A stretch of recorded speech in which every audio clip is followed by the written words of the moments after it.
Hello future doctors, मैं हूं अविनाश और एक और संडे। और इस बार एक्चुअली मुझे ऐसा लग रहा है कि गर्मी ज़्यादा पड़ रही है। तो यार अपने शहर में क्या टेम्परेचर पड़ रहा है ज़रा बताओ। और जब नीट का एग्ज़ाम देने जाओगे तो क्या टेम्परेचर होना चाहिए, बारिश होनी चाहिए उस दिन या नहीं होनी चाहिए, क्या चाह रहे हो ये कमेंट करके बताओ। इस वीडियो में हम समझने वाले हैं काफ़ी सारे स्टूडेंट्स और पेरेंट्स के जो क्वेश्चंस हैं जिनका आंसर उन्हें नहीं मिल पाता। कोशिश करते हैं हम इस वीडियो के थ्रू उन क्वेश्चंस का आंसर देने की। चलिए हम डिस्कस करते हैं। सबसे पहला क्वेश्चन, हमें नहीं मालूम किस प्रकार से करना है, हमें इतना मालूम है कि आपका वीडियो हमारे बच्चे को नीट की तैयारी करा रहा है और उसकी काउंसलिंग करवाने के लिए हमें कुछ लोगों को ढूंढ रहे हैं ताकि हमारी कोई मदद कर सके। अब देखिए पीके कुमार जी, आपने जो क्वेश्चन पूछा, मैं आपको एक चीज़ ये बताना चाहता हूँ। काउंसलिंग कराने के लिए आपको किसी की भी ज़रूरत नहीं है। काउंसलिंग का प्रोसेस आप स्ट्रेट फॉरवर्ड खुद भी कर सकते हैं। मैं एक छोटा सा एग्जाम्पल आपको देना चाहूँगा। आप अगर किसी स्टेट को बिलोंग करते हैं, हालांकि मुझे आइडिया नहीं आप किस स्टेट को बिलोंग करते हैं, मैं आपको एक सिंपल से एग्जांपल के थ्रू समझाना चाहूंगा।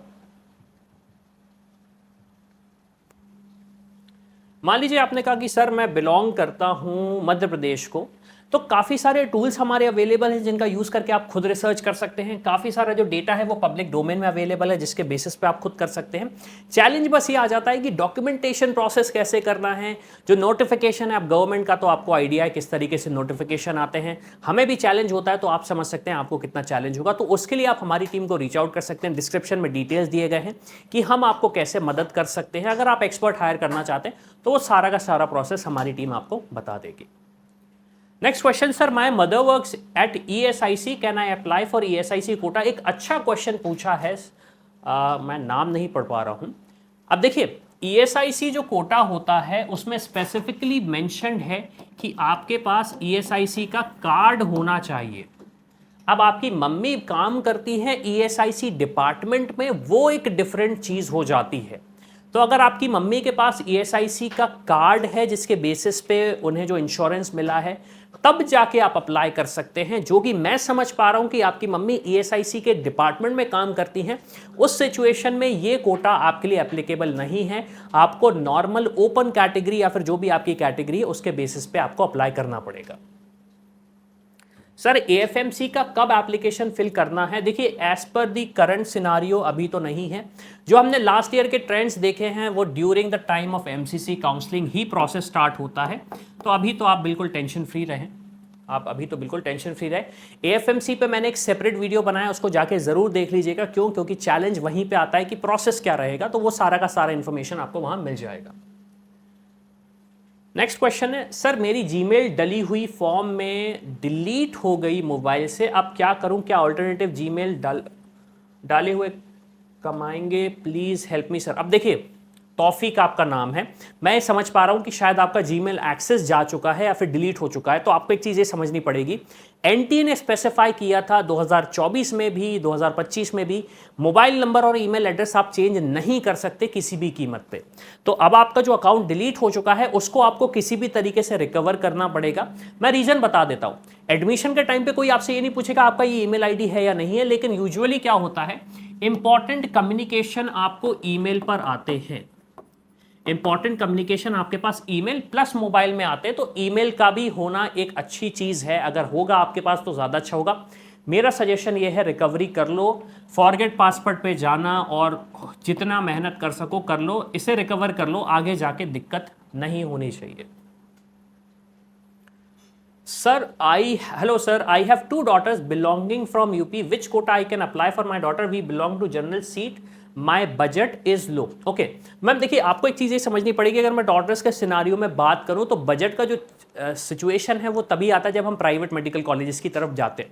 अब अगर क्योंकि आप यूपी को बिलोंग करते हैं तो आपको 2 काउंसलिंग में पार्टिसिपेट करना पड़ेगा, MCC में बिलोंग करना पड़ेगा और यूपी स्टेट काउंसलिंग में पार्टिसिपेट करना पड़ेगा। ये UPSC हो गया है, यूपी होना चाहिए स्टेट काउंसलिंग, इसमें पार्टिसिपेट करना पड़ेगा आपको।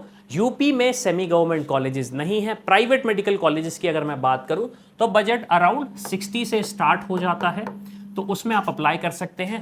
एज सच कोई कोटा अवेलेबल नहीं है। आपके लिए ये एडवांटेज हो सकता है कि आप लो फीस कॉलेजेस में टारगेट कर सकते हैं, जैसे कि सिम्बॉयसिस एक डीम्ड यूनिवर्सिटी है, उसमें आप टारगेट कर सकते हैं लो फीस के लिए।